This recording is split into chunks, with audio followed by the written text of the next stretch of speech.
하나님의 말씀은 어제 우리 했던 부분을 잠깐 더 하고 넘어가겠습니다. 24장 여호수아 24장 14절에서 15절까지 14절 15절 다시 한번 강의하겠습니다.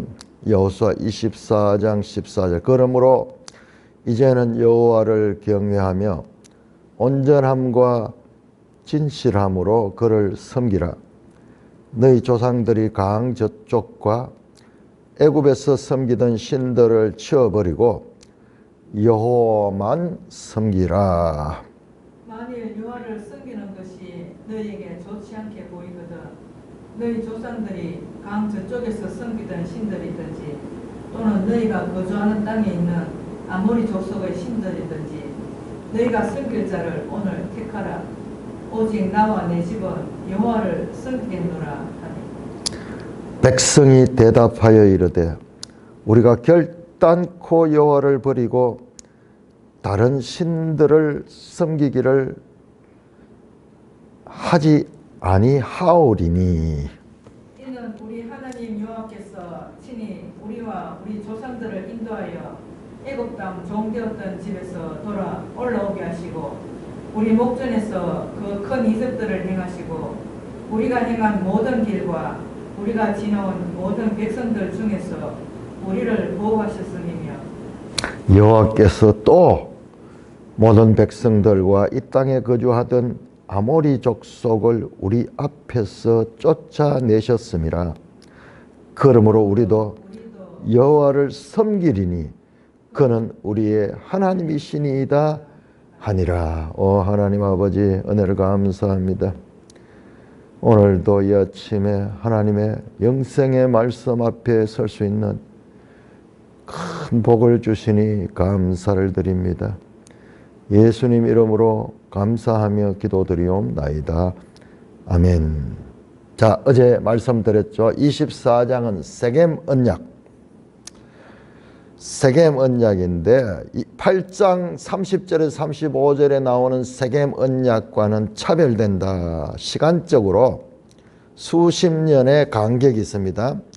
8장 30절에서 35절의 세겜 언약은 세겜 언약이라고 하기보다도 일반적으로 모압 언약이라고 합니다. 모압 언약.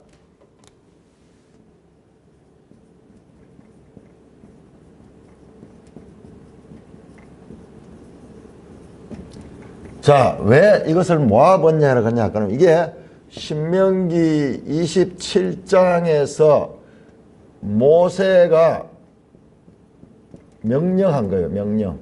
너희가 요단을 건너 가나안 땅에 들어가거든 그리심산과 에발산에 서서 언약을 체결하라. 그런데 그리심산과 에발산이 어디냐? 그러면 여기가 바로 세겜이에요. 세겜 땅에 있는. 그러니까 세겜이라는 단어가 안 나오니까는 이걸 잘 연결 못하겠는데 세겜입니다. 여러분, 이 여호수아 8장 30절에서 35절에도 세겜이라는 단어가 안 나와요. 그냥 에발산, 그리심산으로 나와요. 그리심산. 여기도 마찬가지로 에발산, 그리심산으로 나와요. 에발산에서 아마 저주를 선포하고 그리심산에서 축복을. 이 산 두 개가 이 세겜 땅에 서로 이렇게 마주보고 있는 거예요. 그 중간에 세겜 이 평지가 있고 두 산이 있는데 아주 상징적이죠. 상징적. 이 산 자체가 하나의 증거가 같이 되는 거예요. 이 장소가 세겜입니다. 세겜. 그래서 우리가 이런 것들을 참 발견하면은 오늘 우리가 24장 1절에 보면 세겜이라고 하죠. 같은 겁니다. 전부 다 이 세겜이 보니까는 이 창세기 12장 6절입니까? 거기에서 아브라함이 처음 갈대아 우를 떠나가 하란에 갔다가 하란에서 가나안 땅에 처음 들어온 게 세겜 땅 상수리 나무 거기로 들어오거든요. 그 장소야. 그러니까는 이 장소는 그 민족의 시작과 가나안 땅에 첫 발을 밟았던 그 의미. 물론 요단을 건너가지고 가나안 땅으로 들어올 때 그 앞에 뭐 땅들을 지나왔겠죠. 그렇지만은 거기에서 처음으로 이 언약적 의미를 가지는 땅이 이 세겜 땅. 그러니까 백성들은 모르죠. 과거 이런 어떤 역사가 있는지 모르죠. 하나님은 그걸 아는 거야. 그러니까 하나님은 지명을 통해서 그 지리적인 것을 통해서도 하나님은 말씀하시는 거예요. 하나님은 지형을 통해서도 말씀하죠. 지형, 높낮이에 따라 가지고 또는 평지라든지 산지라든지 또는 이 네게부 즉 광야라든지 그러니까 이 지형으로도 말씀하시는 분이다. 자, 그래서 이 언약을 세겜 언약이면서 모압 언약. 왜냐? 모압에서 신명기 27장은 모세가 아직까지 요단을 건너기 전에 모세는 가나안에 못 들어오잖아요. 요단을 건너지 않았잖아요. 그래서 모압 땅에서 모세가 명령한 것을 여호수아가 그 명령을 따라 성취해서 요단을 건너서 세겜 땅에 가서 언약을 성취하는 거야. 그러니까 모압 언약은 항상 세겜 언약과 같이 나와야 됩니다. 이걸 잘 몰라요, 사람들이. 이걸 제대로 가르치는 분들이 거의 없어요. 그런데 송재근 교수라고 이분은 아주 구약을 깊이 연구한 특히 오경에 대해서 깊이 연구했는데 그분이 이걸 가지고 따로 책을 썼는데 그런 이 오경만을 깊이 연구했는 사람들 이 연구를 보면요. 정말 우리가 일반적으로 알지 못하던 이런 깊은 내용들을 발견할 수가 있습니다. 그래서 이게 이 모압 언약. 지금 여호수아 24장은 이거하고는 차별되게 이거는 완전히 세겜 언약, 그냥 세겜 언약. 세겜 언약 갱신이라고 그랬죠. 갱신. 새로 언약을 맺는 것이 아니라 기존 있는 것을 대상이 달라진 거. 갑과 을에서 갑은 여전한데 을이 지금 바뀌었기 때문에 을이 그 언약을 이해를 해야 되는 거야. 그리고 그들이 결단을 해야 되는 거야. 언약을. 지금 그 내용입니다. 그래서 세겜에서 언약 갱신하는데 먼저 2절부터 13절까지는 역사적 선이라고 그랬죠. 역사적 선. 어제 했지만 다시 한번 반복합니다. 이게 왜 중요하냐 그러면은 이게 언약 갱신에 고대 이때 이 중동에 사는 사람들이 언약의 형식이야. 자, 오늘날 우리 같으면은 계약서 같은 거 쓰잖아요. 계약서에 언약, 그게 문서잖아요. 계약서. 그러면은 갑과 을이 이제 그 계약을 맺을 때에 그 계약서에 서는데 지금 이런 것은 이 언약은 단순한 뭐 부동산 하나를 사는 거나 이런 차원이 아니죠. 그러니까는 그 갑이 가지는 왜 을은 갑에게 복종해야 되는가? 그러니까 이 언약은 뭐냐 그러면은 이게 이 주인이 있고 그 다음에 여기 종이 있는 거예요. 종. 주인이 갑이에요. 갑. 이게 을이에요. 이거를 법률적으로 설명하면은 우월적 언약 당사자예요. 자, 을은 종은 뭐냐? 종속적 언약 당사자입니다. 그러니까 우리가 성경이 법을 가리키기 때문에 이 법률적으로 봐야 돼. 지금 우리 헌법재판소에서 이야기하는데 대통령이나 피청구인 거라고 청구인 거라고 전부 이 법률적인 용어를 가지고 호칭을 하죠. 그러니까는 그게 그럴 수밖에 없어요. 우리 언어가 가지는 이런 모호성 때문에 우리 평소 쓰는 말들은 언어가 그렇게 정제된 언어들이 아니거든요. 이래 해석하면 이래 해석하고 저래 해석할 수 있기 때문에 아주 언어를 명확하게 정의해 쓰는 거예요. 그러니까 이게 바로 우월적 당사자. 이거를요 국가 간에 할 때는 이걸 갖다 종주라 그래, 종주. 자, 우리나라의 역사를 보세요. 우리 종주가 중국이잖아, 중국. 종주와 여기는 봉신이라고, 봉신, 종주. 자, 우리나라 때 조선시대 보니까는 광해군 사건이 일어났는 것도 보니까는 아니, 중국에서 우리 왕을 마음대로 못 세우는 거예요. 그러니까 허가를 안 해주니까는 왕이 안 되는 거예요. 그러니 이 종주와 이 봉신 관계가 이와 같이 우월적 언약 당사자가 좌지우지하는 거예요. 그런데 무조건 그러면은 우월적 언약 당사자에게 복종해야 되는 거 아니에요. 우월적 언약 당사자가 종속적 언약 당사자에게 베풀어 준 게 있어요. 베풀어 준 게. 그래서 이 역사적 선에는 언약 형식에 그걸 기록해 놓는 거예요. 자, 우리가 이 어떤 국가 간에도 은혜를 입었다 그러면은 이제 당사자들은 다 알죠. 그 당대 사람들은 야, 미국이 우리를 도와줘 가지고 그 6.25 사변 때 이 다 망해간 나라를 살려줬다. 그런데 지금 세대는 몰라요. 우리도 경험하죠. 우리 세대도 직접 경험 안 했어. 그렇지만은 우리 당대에 살았던 아버지 세대에서 경험한 것을 우리가 들어서 알거든요. 그런데 지금 우리 이 아들 세대, 손자 세대 이런 사람들은 전혀 모르는 거예요. 그러니까는 그들을 이 언약 관계 유지해 이것을 기록을 해야 되는 기록.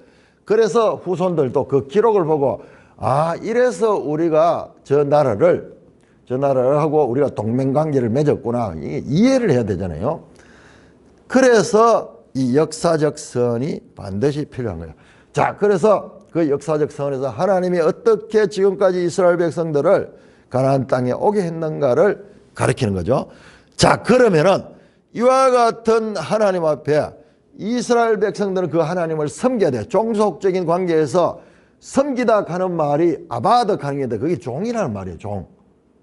섬기다 가는 말이 아바드 가는 거예요. 종이란 말이에요. 그 주인을 섬기는 거예요.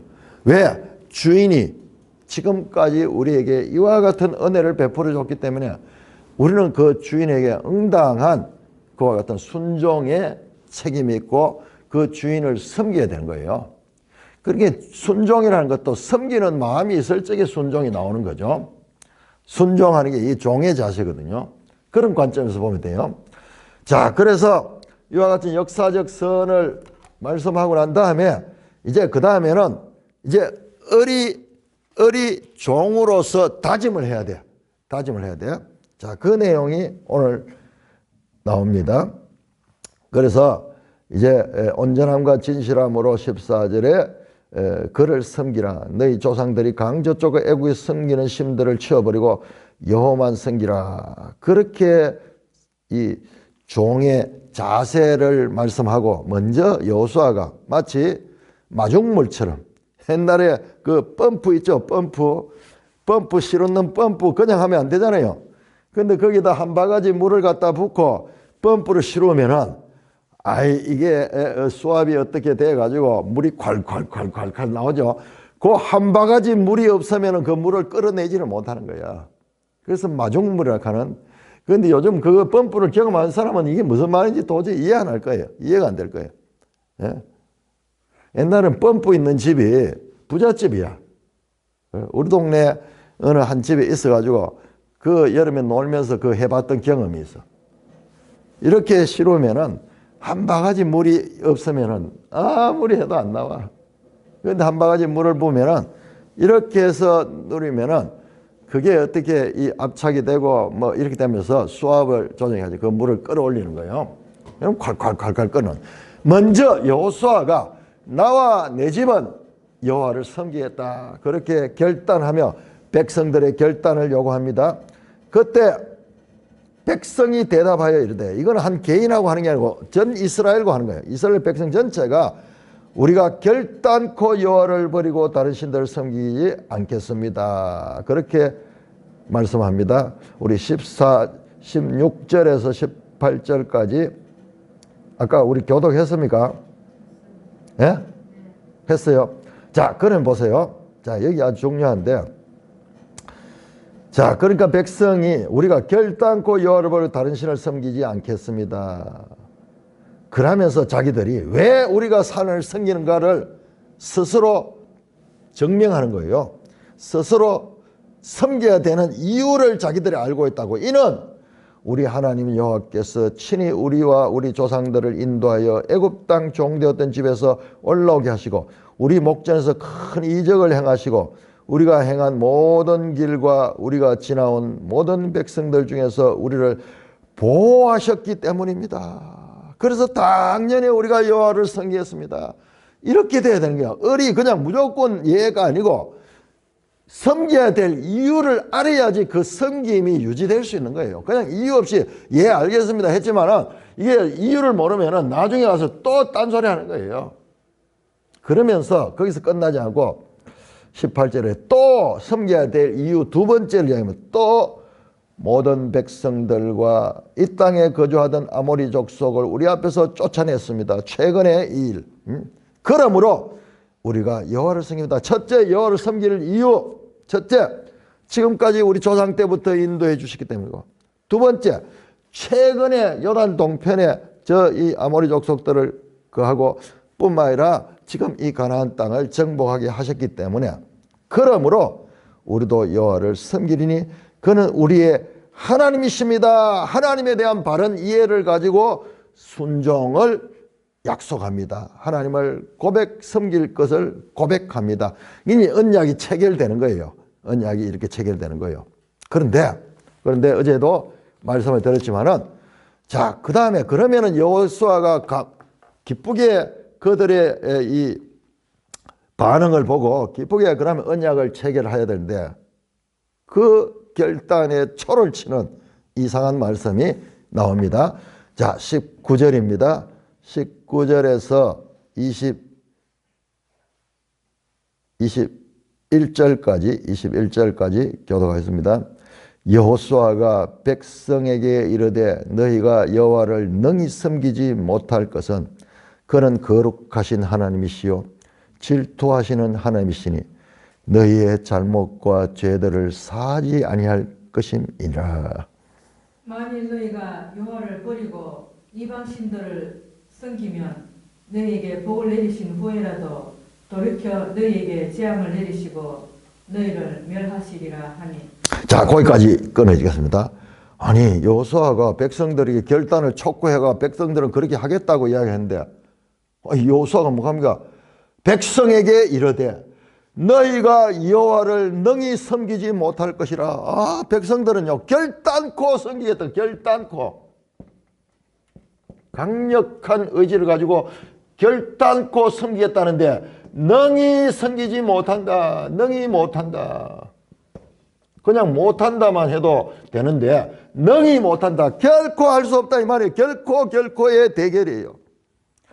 반드시 우리가 이 섬기겠습니다 하는데 결코 너희는 하지 못한다. 그런 반응으로 이 능이라 하는 이 능이라는 단어가 야카르인데 이 로야카르 섬기지 못한 능히 할 수 없다. 할 수 없다는 거야. be able to 그러면 할 수 있다잖아요. cannot able 할 수 없다 말이야. 아니 여호수아가 이 백성들이 이렇게 결단하는데 자기가 결단을 요구해놓고 백성들이 그렇게 반응하는데 그것을 완전히 덮어버린 거예요. 너희가 아니 독려하고 부추겨도 괜찮은데 그 할 형편인데 뭐라고 합니까? 너희가 섬기지 못한다. 백성들이 결단하는 그것을 완전히 짓밟아버리는 그런 반응을 합니다. 그러면서 너희가 섬기지 못하겠다. 그는 거룩하신 하나님이시오 질투하는 하나님이시니 너희의 잘못과 죄들을 사하지 아니할 것이라. 하나님이 거룩하신 하나님이고 그 하나님은 질투하는 하나님이지. 여기 질투하는 하나님을 잘 이해를 해야 됩니다. 질투하는 열심. 여러분 이 카낙하는 것은요, 우리는 질투를 상당히 부정적으로 보는데 여성들이 가지는 질투를 많이 이야기해서 그런데 그런 차원이 아니에요. 하나님의 열심, 뜨거운 사랑, 거룩하신 하나님, 질투한 하나님, 너희 잘못과 죄들을 사하지 아니하시는 그와 같은 죄를 징벌하시는 하나님이시다 합니다. 많은 분들이 이 해석을 내가 이 해석을 하나님이 이런 분이기 때문에 너희가 섬기지 못해서는 큰 벌을 받는다 하는 그런 뜻으로 해석을 하는데 저는 그렇게 보이지 않아요. 다른 성경과 연결해서도 이것은 능히 섬기지 못하고 그 하나님은 그 죄를 심판하시는 그런 분이다. 이게 두 개가 연결된 게 아니고 하나님의 속성을 이야기하고 있는 거예요. 그리고 섬기지 못하는 인간의 속성을 이야기하는 거예요. 인간의 속성. 그러니까 여기서 뭘 만나냐? 인간과 하나님이 지금 만나고 있는 거예요. 많은 분들이 이 해석을 하시면서 이거를 이제 이 문장에서 그렇게 볼 수 없잖아요. 그런데 저는 이걸 더 크게 보니까는 이미 모세 신명기에서 이런 게 나왔어요. 신명기에서 나왔습니다. 그래서 자, 그러면은 이게 도대체 뭐냐? 너무 이상하죠? 이 이상한 부분은 성경의 아주 중요한 부분이에요. 이 성경의 어떤 면에서 가장 본질적인 부분입니다. 이상해야 돼요. 이거를 그냥 합리적으로 하나님을 이 거룩하시고 질투하는 하나님이고 너희 잘못과 죄를 세하지 않은 하나님이기 때문에 능히 섬기지 못한다. 이런 차원이 아니라니까요. 이거는 본질적인 거예요. 뭔가 섬기지 못하는 인간과 그 다음에 거룩하신 하나님, 완전하신 하나님과를 지금 서로 비교하고 있는 그런 내용입니다. 그리고 20절 만일 너희가 여호와를 버리고 다른 이방신을 섬기면 너희에게 복을 내리신 후에라도 돌이켜 너희에게 재앙을 내리시고 너희를 멸하시리라. 복을 내리신 후에라도 돌이켜 재앙을 내리라. 그러니까 때때로 섬길 수가 있어요. 우리가 때때로 섬기고 그럴 수 있지만은 그러나 그것이 지속되지 못할 때는 거기에는 복을 받았더라도 다시 너희에게 재앙을 내린다 또는 저주를 내린다 같은 의미입니다. 그 재앙을 내리고 너희를 멸하신다. 백성들에게 하나님 된 역사적 선을 하고 그 다음에 독려를 해서 그들의 결단을 받아내 놓고는 중간에서 말도 안 되는 소리로 너희는 하나님 섬기지 못한다고 부정적 전망을 가지고 예언을 하는 거예요. 아니 선지자가 선지자 역할을 하는 자가 이렇게 해서 되겠어요? 자, 그런데 자 21절입니다. 그럼에도 불구하고 백성들이 21절에서 24절 여호수아가 백성에게 이르되 너희가 여호와를 택하고 그를 섬기라 하였으니 스스로 정인이 되었느니라 하니 그들이 이르되 우리가 정인이 되었나이다 하더라. 여호수아가 이르되 그러면 이제 너희 중에 있는 이방 신들을 치워버리고 너희 마음을 이스라엘의 하나님 여호와께로 향하라 하니 백성이 여호수아에게 말하되 우리 하나님 여호와를 우리가 섬기고 그의 목소리를 우리가 청종하리이다 하는지라. 자, 여호수아가 그렇게 말해도 백성들은 아니라 하는 거야. 오히려 여호수아가 믿음이 없는 거예요. 백성들 보세요. 21 백성이 여호수아가 아니니이다 먼저 부정하자. 여호수아가 너희가 능히 섬기지 못한다 했는데 그거를 부정하자. 아닙니다. 우리는 섬깁니다. 우리가 여호와를 섬기겠나이다 하는지라.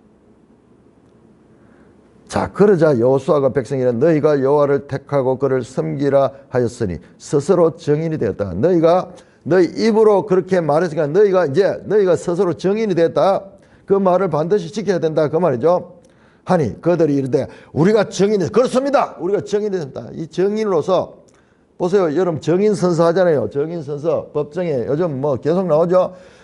조금 거짓말하는 자는 이 법에 의해 가지고 처벌을 당하는 거예요. 그래도 하겠다는 거야. 정인이 되겠다는 거야. 여호수아 이르 그러면 이제 너희 중에는 이방신을 쳐버리고 너희 마음에 이스라엘 하나님 여호와를 향하라 하니 백성이 여호수아에게 말하되 우리 하나님 여호와를 우리가 섬기고 그의 목소리를 우리가 청종하리다 하는지라. 백성들이 믿음이 좋죠. 여호수아가 오히려 믿음이 없죠. 자, 이 난해한 문장, 비논리적이고, 아니 백성들이 이렇게 능히 섬기겠다 하고 그들이 정인이까지 맹세까지 하는데 여호수아가 능히 섬기지 못한다. 그러면 뭐 반응을 촉구하기를 왜 촉구를 하십니까? 자, 이 본문을 어제 우리 교회 청년이 이 본문을 이렇게 생각을 했다 하면서 말씀하는데 상당히 설득력이 있는 것 같아서 제가 소개를 드렸습니다. 신약 성경에 자, 우리 한번 찾아보겠습니다. 마태복음 26장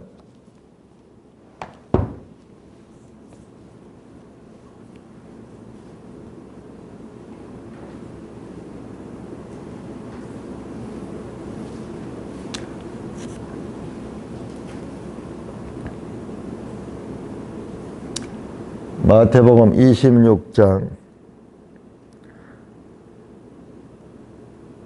31절.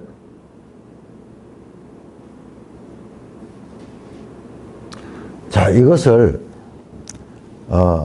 베드로가 말이죠. 예수님 앞에 자, 성찬이 있고 난 다음에 최후의 만찬이 있고 난 다음에 예수님을 이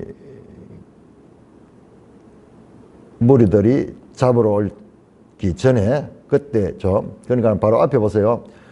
마태복음 26장 17절에서 30절까지는 최후의 만찬 이야기고 그 다음에 31절 35절은 거기에서 이제 베드로와 예수님에 대한데 예수님께서 갑자기 오늘 밤에 너희가 다 나를 버리라 기록된 바 내가 목자를 치리니 양의 떼가 흩어지려 하였느라. 제자들을 실컷 3년 동안 공생에 가르쳐가지고 제자들을 독려하며 성찬까지 마쳐놓고는 너희가 나를 버린다 그래요. 부정적인 전망을 합니다. 그러자 예수님이 이와 같이 믿음 없이 제자들에 대한 믿음 없이 말할 때 베드로가 뭐 하니까 33절에 모두 버리자 나는 결코 버리지 않겠다. 야, 여러분 여기 단어가 똑같아요. 여호수아 24장 16절에 결단코 여호와를 버리지 않겠습니다. 베드로도 동일하게 나는 결코 버리지 않겠습니다. 딴 사람 다 버리라도 나는 결코 버리지 않겠습니다. 자신감 있게 그렇게 말합니다. 그러자 예수님께서 말합니다. 진실로 너에게 이르니 베드로에게 이르니 닭 울기 전에 3번 나를 부인하라. 그러자 베드로가 내가 주와 함께 죽을진즉 부인하겠습니다. 모든 제자도 그거죠. 베드로는 말한 게 아니에요. 제자들이 다 12제자들이 다 우리는 주를 부인하지 않고 주를 섬기겠다고 결코 버리지 않겠다고 주를 부인하지 않겠다고 이렇게 다짐했습니다. 자, 이와 같은 똑같은 내용이 사실상 어디서 먼저 나왔냐 그러면 마가복음에서 먼저 나와요. 마가복음이 복음서 가운데 가장 먼저 써야됐다 그랬죠. 자, 마가복음을 한번 볼까요? 마가복음 14장 27에 31절에 여러분들 한번 찾아보세요. 나중에. 자, 예수님께서 제자들 앞에 오늘 밤 닭이 2번 울기 전에 네가 3번 나를 부인하라. 베드로가 힘있게 말합니다. 내가 주와 함께 죽으니 주를 부인하지 않겠다. 모든 제자도요. 그러니까 모든 백성이 말했듯이 모든 제자들이 다 같이 우리는 부인하지 않겠다. 주님을 섬기겠다. 그렇게 말씀했다는 것입니다. 자, 누가복음에는 그가만 내가 주와 함께 오게도 죽는데도 가기를 각오했냐. 누가복음 22장 31절에 34절도 같은 내용입니다. 그러자 베드로야 내가 네게 말해 오늘 밤 닭 울기 전에 3번 나를 부인하라 하시니라. 자, 16장 요한복음 16장 36절에서 여기 더 이 본질적으로 나옵니다. 요한복음 13장 36절 38절에 베드로가 이르되 주여 지금은 어찌 따라갈 수 없는가 내가 주를 위하여 목숨을 버리겠나이다. 예수께서 이르되 네가 나를 위하여 목숨을 버리겠느냐 질문하는 거예요. 이건 수사 의문문이에요. 내가 진실로 진실로 네게 이르노니 닭 울기 전에 네가 3번 나를 부인하리라. 너는 할 수 없다는 거야. 네가 지금 말로는 목숨을 버리겠다고 하지만은 그러나 네가 나를 오늘 밤 닭 울기 전에 3번 나를 부인하라. 그 말을 액면으로 받아들이지 않아요.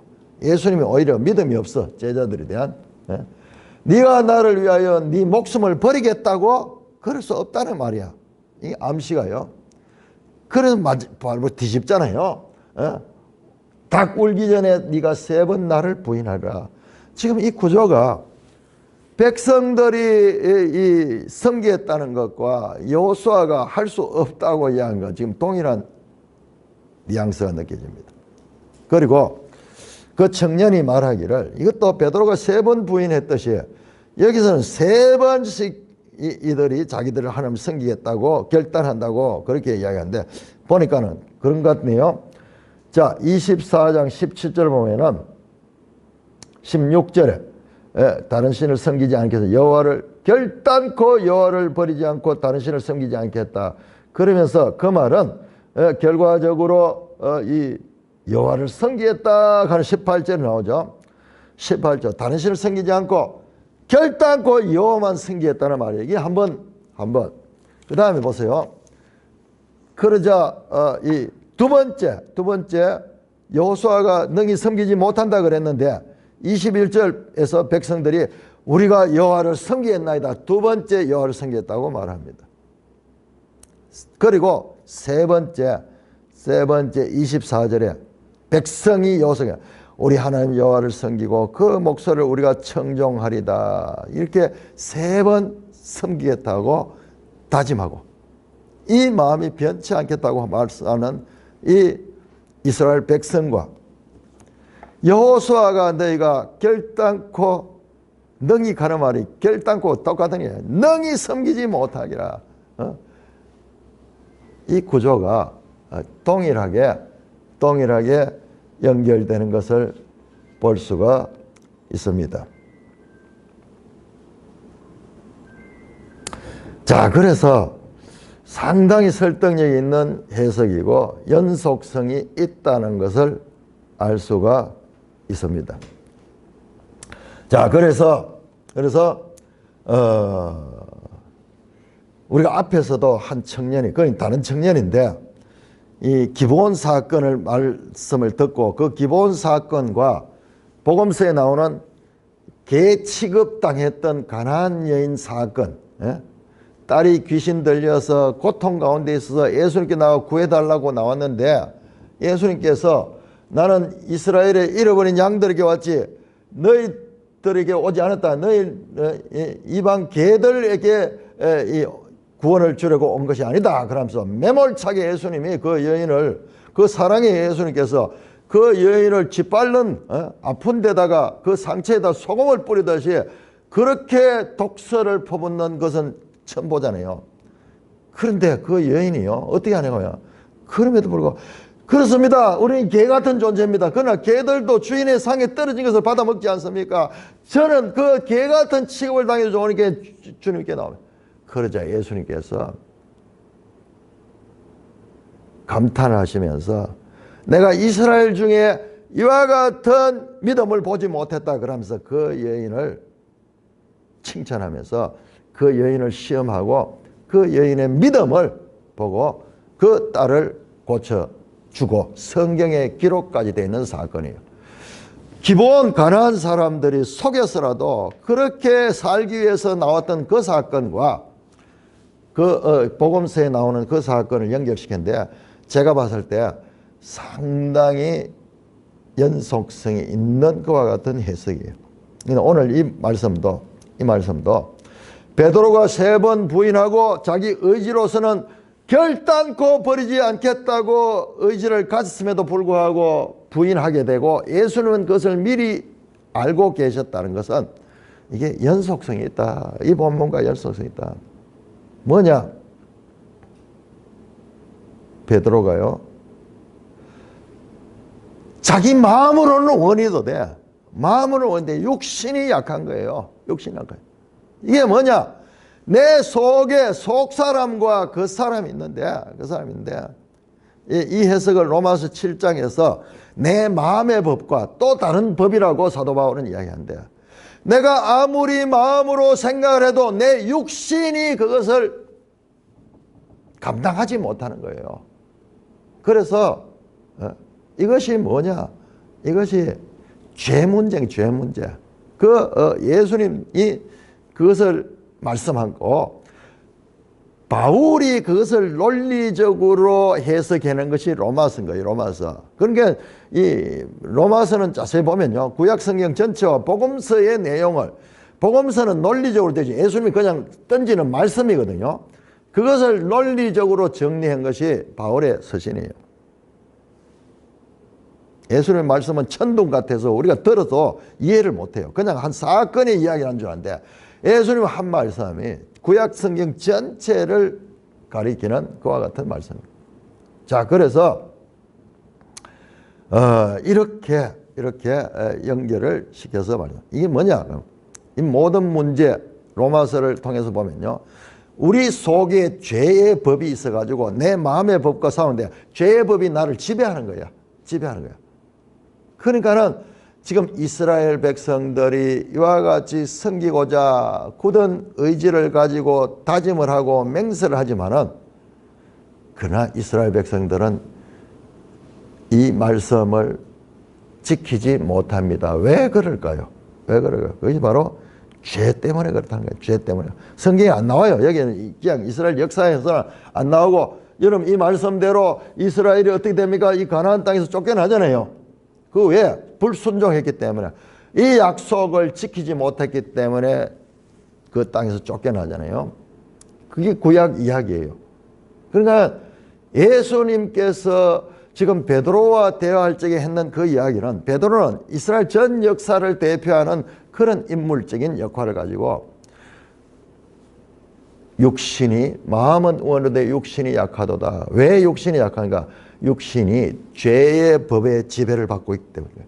그러므로 사람이 거듭나지 아니하면은 사람이 하나님께 나갈 수 없고 구원받을 수 없는 거예요. 그게 요한복음 3장이잖아요. 그 거듭나는 게 뭐예요? 예수 그리스도를 믿고 그 안에서 새 생명으로 거듭나는데, 그 예수 그리스도가 왜, 예수 그리스도가 우리 인간의 몸을 입고 이 땅에 오셔서 우리의 대속자, 고엘이 되는, 고엘이 돼요. 우리의 가장 가까운 친족이 되셔가지고 우리의 죄의 모든 대가를 치러주셨는 거예요. 그래서 예수 그리스도 안에서, 예수 그리스도를 믿는 믿음 안에서 우리가 구원으로 나갈 수 있고 영생으로 나갈 수 있기 때문에, 이 여호수아 이야기와 그리고 구약의 이스라엘 백성들의 실패 이야기는 바로 죄 때문에 그래요. 죄 때문에. 죄로 말미암아. 그러므로 여호수아에서 우리에게 말씀하는 것은, 아무리 의지를 가지고 사람이 하겠다고 했음에도 불구하고 할 수 없는, 이것이 바로 로마서 8장 3절에서 바울이 말씀하는 거예요. 율법이 육신으로 말미암아 할 수 없는 것을 하나님은 하시나니, 사람으로서는 할 수 없지만 하나님이 할 수 있어. 그 하나님이 사람이 되셔서 우리의 모든 죄를 대속해 주시고, 뿐만 아니라 성령을 보내주셔서 성령을 우리 속에 가운데 내주하게 해서 우리가 하나님의 법을 따라갈 수 있는, 순종할 수 있는 생명을, 새 생명을 주셨는 거예요. 새 생명을 주셨는 거예요. 지금 이 그림자가 지금 나오는 거예요. 여러분 히브리서를 보면은, 히브리서는 여호수아서를 배경으로 한 내용들이 많습니다. 많습니다. 그래서 히브리서 4장에 보면은 그렇게 말씀합니다. 여호수아가 참 안식을 주지 못했다. 그러면은 누가 예수 그리스도만이 참 안식을 주실 수 있다. 그래 하면서 이 여호수아 사건들을 하나의 예수님의 모형으로 보는. 여호수아가 이름 자체가 예수잖아요. 예수. 예수라고 부르는 것은 헬라식 표현이고 예수아, 그리고 여호수아, 이게 바로 이 히브리식 표현이고 예수님의 직접 모델이에요. 직접 모델. 그런 면에서 자, 그리고 보세요. 지금 베드로 사건도 예수님이 바로 십자가에 죽음 바로 직전이죠. 지금 여호수아도 지금 늙어서 죽기 직전에 이 사건입니다. 그래서 여러 면에서 보면은 연속성인데 이건 논리적으로 어떻게 해서 그렇다 말할 수 없어요. 성경은 그렇게 되어 있지 않아요. 그러나 성경을 제대로 믿음으로 읽고 성령의 도움을 받아 읽는 사람들은 그렇게 연결이 되는구나. 그렇게 연결이 되는구나. 이 성경 전체가 이런 유기적인 구조를 가지고 있는 것이다. 여러분 그렇잖아요. 창세기 3장에 여자의 후손이 뱀의 머리를 깨트리는 그 이야기가 성경 전체 주제예요. 전체 주제입니다. 그렇듯이 이 성경이 가지는 이와 같은 유기적, 여러분 구글 요즘 치면은 연관 검색어 나오잖아요. 인터넷에 연관 검색어, 이게 성경에서 나온 거예요.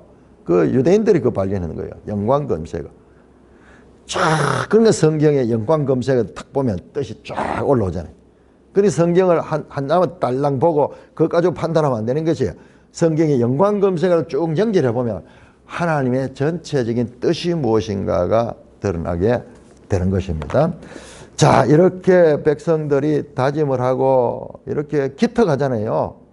기특하잖아요. 이렇게 다짐하겠다. 그런데 여호수아가 거기에 소금을 뿌리듯이 상체에 소금을 뿌린다, 섬기지 못한다는 이상한 표현이 여기에 들어있는데, 그러나 결과적으로 그들이 언약을 맺습니다. 자, 25절에서 28절까지 교독합니다. 25절, 여호수아 24장 25절. 그날에 여호수아가 세겜에서 백성과 더불어 언약을 맺고 그들을 위하여 율례와 법도를 제정하였더라. 여호수아가 이 모든 말씀을 하나님의 율법책에 기록하고 큰 돌을 가져다가 거기에 여호와의 성소 곁에 있는 산수리 나무 아래에 세우고 모든 백성에게 이르되 보라, 이 돌이 우리에게 증거가 되리니 이는 여호와께서 우리에게 하신 모든 말씀을 이 돌이 들었음이라. 그런즉 너희가 너희 하나님을 부인하지 못하도록 이 돌이 증거가 되리라 하고 백성을 보내어 각기 기업으로 돌아가게 하였더라. 자, 우리 청년이 봤던 그 관점을 그건 참 대단한 것 같아요. 내가 아주 감동이 되는데 그 관점을 가지고 있으면 이어지는 내용도 더 쉽게 해석이 돼요. 자, 그날에 여호수아가 세겜에서 백성과 더불어 언약을 맺었죠. 우리 봤잖아요. 바로 베드로의 부인이 있기 바로 전에 뭐가 있었습니까? 성찬을 하면서 이것을 행하라, 이것은 피로 맺는 새 언약을 하면서 이를 행하여 나를 기념하라 그랬잖아요. 지금 보세요.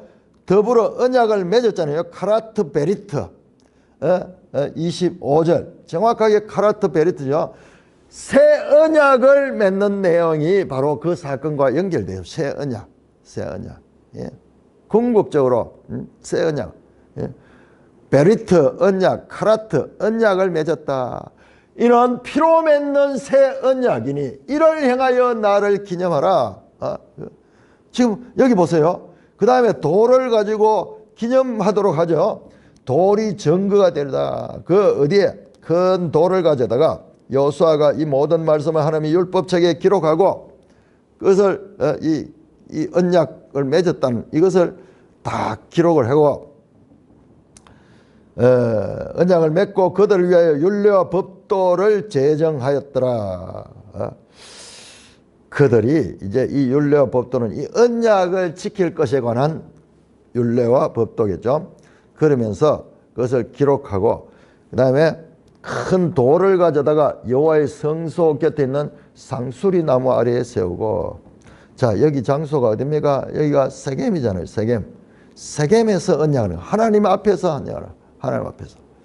그런데 우리가 여호와의 성소가 지금 원래 실로에 있는데 왜 그러면 여기를 갖다 여호와의 성소라 그럴까? 여러분, 이 성막은 이동식입니다. 이동식입니다. 성막은 이동식입니다.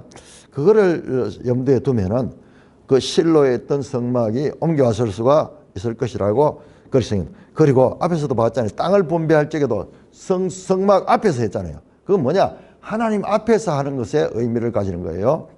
자, 여호와의 성소 곁에 있는 상수리 나무. 이 상수리 나무가 창세기 12장 6절에 이 세겜에 상수리 나무에 제단을 세웠던 거예요. 우리 한번 볼까요? 창세기 12장.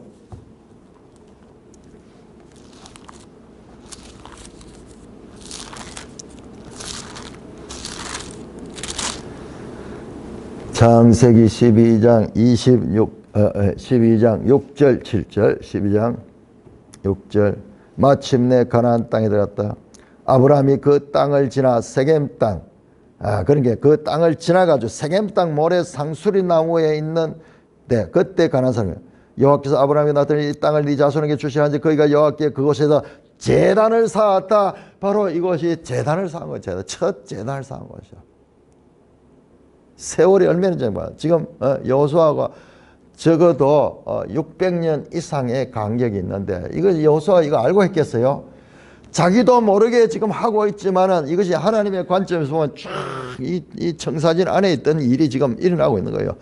아브라함 때 한 그 약속이 지금 성취되고 있는 것입니다. 예?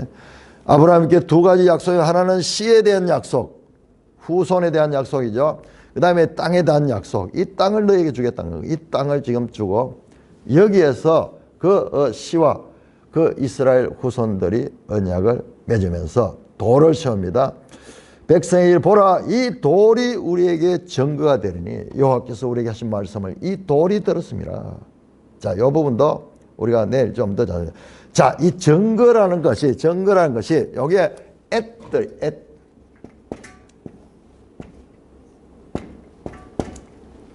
요 히브리어로 에트라는 그와 같은 이 단어인데 여기 앞에서 나왔던 거 한번 보세요. 이게 어디서 나왔는가? 22장에 보세요. 22장에서 여러분 증거라는 말이 여러 번 나옵니다.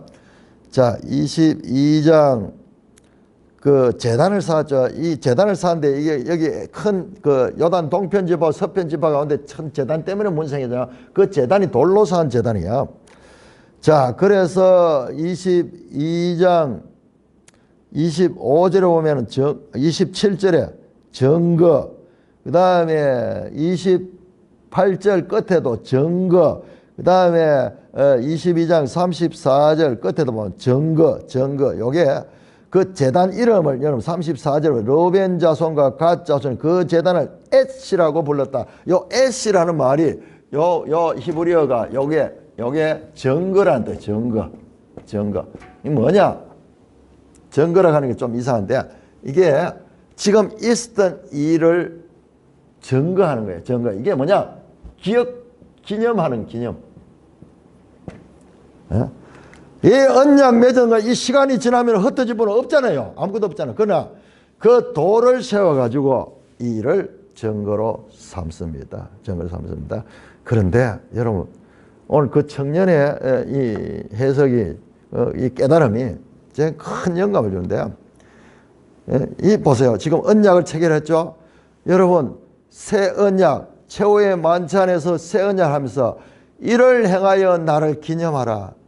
이 일이 돌을 세우는 게 아니라 이 성찬 이 자체가 바로 예수님의 죽으심과 부활하심과 예수님의 구속하심을 기억하는 이를 행할 때마다 기억하여서 그 예수님에 대한 믿음을 유지할 수 있도록 이를 행하라 하는 것과 이것도 연속성이 있는 것을 내가 그 청년의 도움을 받고 보니까 이것까지도 연결이 되면서 신약적인 해석이 연결되는 것을 보게 되는 것입니다.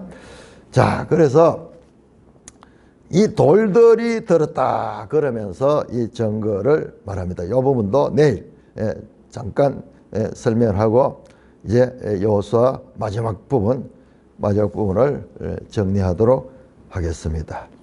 찬송가 292장입니다.